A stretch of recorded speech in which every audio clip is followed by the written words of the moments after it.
Ford Field in downtown Detroit is agog with activity here on a Saturday night to end the regular season of high school football, because we've got a dandy here for you for the AB Championship in the 2006 Catholic High School League Prep Bowl between the Warriors of Birmingham Brother Rice and the Pilots of Warren DeLaSalle. Hi again, everybody. It's John Johnson alongside JJ Bain, and this is a rematch of just a couple of weeks ago, JJ, when Brother Rice won by a score of 10-6. They come into this game with an 8-0 record. It's the only loss that DeLaSalle has had pinned on it this year, and that game was a knockdown drag-out, and I don't expect this game to be any different. When you have that piece of hardware on the line, and you have two bitter rivals, as you have in the case of Brother Rice and DeLaSalle, you know that you can expect a very hard-hitting, very competitive, very intense football game. Them would dearly love a Catholic League championship, and as you pointed out, for DeLaSalle, they'd like to make this a 50-year anniversary of their last one. Joey Henry and Carlton Ray are deep. Here's the kick. It's going to go into the end zone, and Ray will not have a chance to bring it out. Of course, the rule in high school football is the only thing that could ever come out of the end zone is a fumble or a pass interception. Downs and 3 INTs. Think about that for a moment. 66 completions for over 1,000 yards. That is an amazing level of production. That is an efficient level of production, and this is Ray on the very first play, and he gets swallowed up by the purple defense.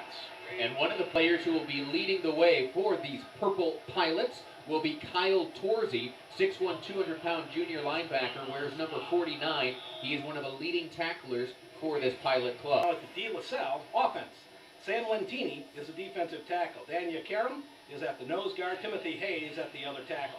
Alex Hillman, who has 3 sacks on the season, is the outside linebacker. The inside linebackers, Anthony Sabatella and Kyle Zorzi. The outside linebacker on the other side is Fred Elias. Jimmy Martinez is one corner. John Martinez is on the other corner. Shane Torsey and Don Fowler are the safeties. 3rd down and 7, pass on the side, trying to make something out of it. I believe that's Hancock with the ball, but he's going to get snowed under again. And this Warren DeLaSalle defense, led by Kevin Corbeil, is really fired up. DeLaSalle on offense from the 33-yard line. Brian Lewis at quarterback for the Pilots. He's going to whip it out to the side. Little bubble screen out there is going to be good for about 5 yards or so. And I believe that was that Blackburn on the catch out there? It was indeed. And Lewis is coming off a fabulous performance last week. We beat in cross country and were favored to win cross country today in the Catholic League. And Breezik trying to go up the middle and nothing doing. He's swarmed under by a bunch of black shirts out there. Colasani was one of the ones that led the charge. It's going to be a punting situation now. And for Warren DeLaSalle was able to go with the hard count. First down by penalty. The ball's at the 44-yard line. Deep pitch. Joey Henry coming to the near side. Gets run out of bounds right in front of his own bench. I believe that was John Martinez on the tackle there for DeLaSalle. Side of midfield. Flanked out to the top of the screen now is Nemu. Bottom of the screen is Hancock. Check that. That's not Hancock. Guess that was Hancock. Hancock catches the ball, but there's flags everywhere. I would imagine that with all the pressure he had on it, there must have been some contact and some interference.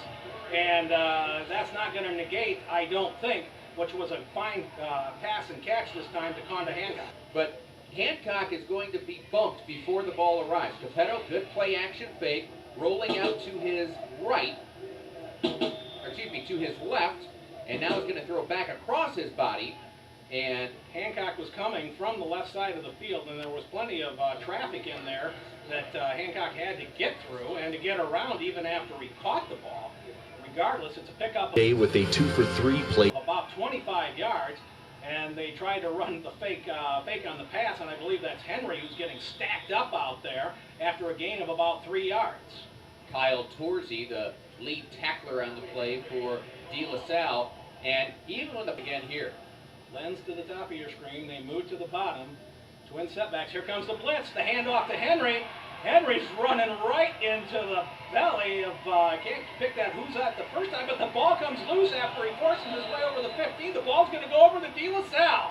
Timothy Hayes made that tackle, but then Fowler was able to recover the fumble. Now we've got a late penalty flag coming in as well.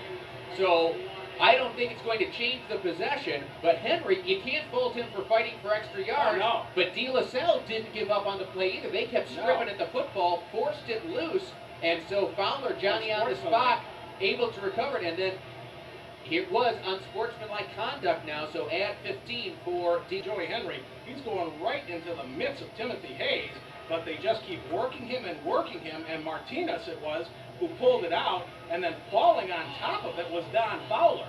And now we'll just have to wait. They spotted the ball initially inside the 10-yard line. Now they're going to bring it out 15 yards for the unsportsmanlike conduct against Brother Rice, and so that brings the ball out to the 21-yard line. And again, you can't fault Henry on Monday Night Football this week. DeLaSalle holds on defense. 1st and 10 for the Pilots from the 21-yard line.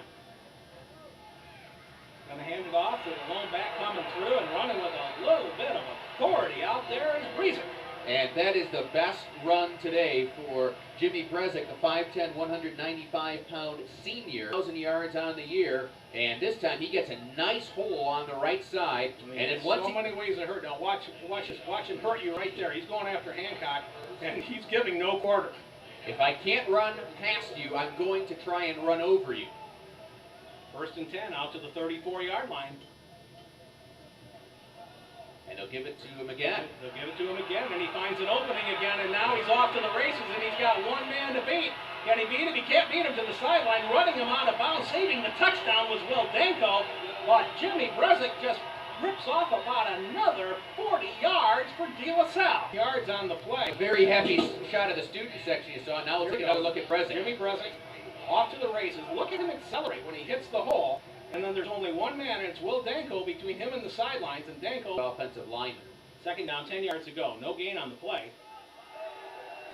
Coming back, Lewis on the pass, but he overthrows his man. Hancock intercepts him in the end zone and wisely takes a knee. What an incredible one-handed interception by Hancock. That play was there initially, and Lewis, I think, might have been guilty of having too many options.